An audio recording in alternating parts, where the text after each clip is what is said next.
Hey guys, sup. We're here for the Yu-Gi-Oh! Council. Random cat in the back, scratching his litter box. Yeah, we're filming in the kitchen that has a bathroom in the area. So, let's get straight into today's video. It is artifacts. Are they tier 0? And the reason this video comes about is because the sneak peek card that will be featured in a separate video prior to this, and the reason we're 2 days behind is because when it came out it was really late, and yesterday was WrestleMania. I had a giant party. It was wonderful. And I'm here to talk about WrestleMania. We're here to talk about Yu-Gi-Ohs. So we're going to talk about artifacts, and there's going to be a lot of artifact stuff on the channel, not deck-wise, but how to counter them, how to deal with them, how to side against them, and basically meta-analysis constantly. Because I truly believe these things are going to take over. And I thought about that for a while. When I saw the sneak peek card, I started to say to myself, what the hell was Konami thinking? Some of you may try to defend this. It is a one-turn Vanny's Emptiness for the opponent's extra deck. Keep in mind, it's level 5 for 2200 stat. A tour guide into number 17 will get over it, Ryu, but guess what? You can't number 17 because I play the trap card that brings us out. Now, you're not always going to have the trap card, but like you won't always have Tenki. We know how well that happens constantly, don't we?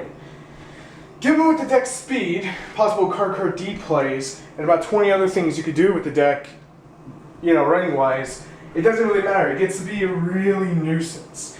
Given with the fact that one of them constantly recycles from the graveyard on its special summon, in a way, you're quintessentially getting your hand back. Now, if the audio sounds like it's coming in and out, I'm kind of just pacing back and forth to get my ideas out. This deck, if not mained by itself, will be splashed with other decks. Let's take a look at those. Insector Agents. Insector Agents. Insectors. Agents. I said 2 of those right there. There's plethoras of decks. You can even throw this in Heroes.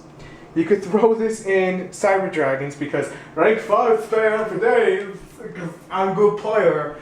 Now, the good thing that comes out of this whole thing is anyone areas the sneak peek that doesn't want that thing can easily just hang on to it, let it rise in price, and sell it for a few bucks more. So instead of it being worth $5, you'll probably have a $10, $12, $15 card in your hand, and this is like Reborn Tengu all over again. If you weren't around when Reborn Tengu came out, don't sweat it. It's basically like malicious. Just Dev Pro it. I'm not even going to say Google it. Just Dev Pro it. Now the image in front of you, this should be an image, is the new artifact that is the broken one. That basically says, I don't allow you to use your extra deck or touch your shell for bringing out monsters. One of the greatest counters to artifacts is Break Stomp in the corner, sitting there crying because of this card.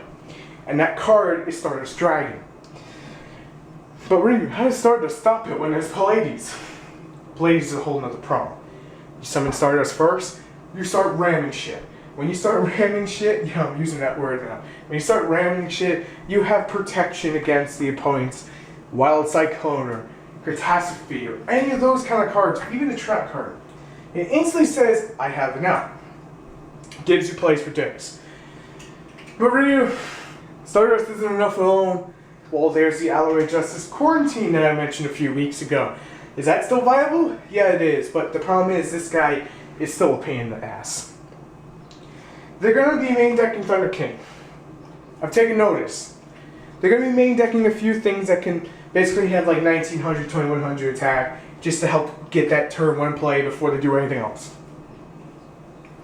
They're going to adjust to pretty much every counter you have.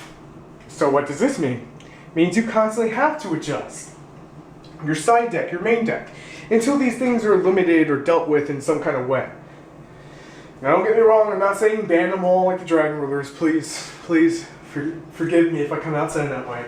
I'm just saying limit the trap card, maybe the blue guy, and we're okay for a while. It doesn't stop there. Pallades is still a thing. So what if they have Pallades on the board? What are you going to do to counter it with the tier 0 status? Exceed Encore is one of the great cards, and it's like $5. I'm not even joking right now. $5 on eBay that if you don't have the chance to pick it up, please pick it up in the next few weeks. If you're even thinking about playing competitive, make sure you have that in your your side deck. Forgive me, it's like 12 o'clock and WrestleMania just ended like 2 hours ago. And I was answering comments. That's my excuse, I'm sticking to it. If you don't have these in your side deck, you're going to run into problems. So the big main deck that we were always looking at was Madolche. And the Shadows, his artifacts. Oh, they won't do none. Really, they don't have enough power. Don't you think that Konami's going to give them more stuff? I mean, this is only the first TCG exclusive that we're seeing. Look at the date, the upload date, and you'll see why. That I said that. God knows what else they're getting in this set. And the set after, I think it's the set after, they basically say you can't banish their stuff no more. Banishing their stuff's a great way, though, to poop on them. Banish of the Radiance is a great example.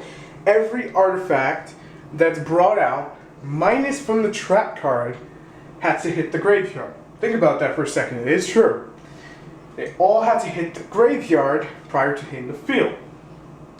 That's 37 cards that basically will help you support that.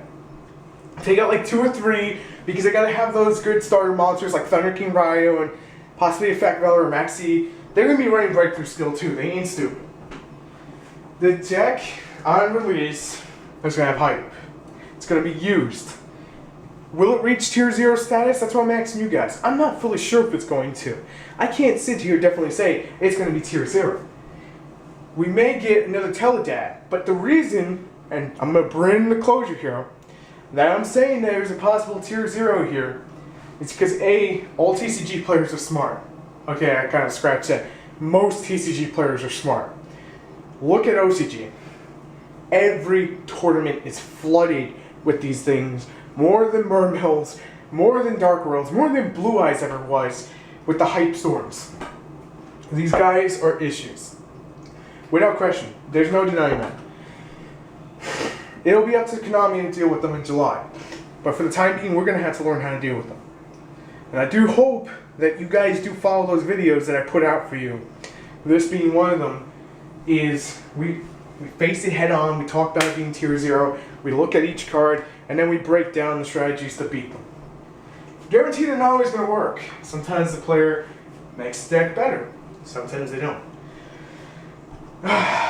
But that sign is a bad sign because Tier 0 status is usually something that's reserved for certain decks. Not even Teledad could touch Tier 0 anymore at Dragon Rulers in their prime. And that is scary to think. How far Konami will push this power creep. And we can't say what Pendulums will fully do. Because right now they're a little underwhelming compared to what everyone's making them out to be. Trust me. If you dueled against them, you'll see what I mean. So, when I say Tier 0 status, because they stopped Evil Swarm, they stopped Madolche with their stun card. What's the only deck else to play? Is anti-meta stun. God, I hate that thing. Know why? It says no Yu-Gi-Ohs. But when a deck breaks all your combos and all your stuff, what are you left to do? You gotta do something. So, I hope this video was informative to someone. I hope you guys voice your opinions in the comments below and key notes from this video, if you're still watching. Exceed Encore is God tier to take out Pallades. Forbidden Chalice over Breakthrough Skill. Now why do I say that? I think they should be run in conjunction to counter the Pallades and the blue guy. My Body of Shield is 1500 life points. You can't risk that against artifacts. So keep that in mind. But anyway, I'm ready for the Yu-Gi-Oh! Council. If you like what you saw, make sure to hit that subscribe button. It's a big red button that YouTube keeps replacing everywhere. Make sure to leave a like. It's that thumbs up thing that just looks there. It looks pretty. And make sure to leave a comment on your thoughts. Are these guys Tier 0? Or are they Tier 1? Or Tier 2? Or Tier 5? How do you deal with them? How do you duel against them? And I will catch you in the next video. Thank you for taking time out of your day to listen to this. Peace.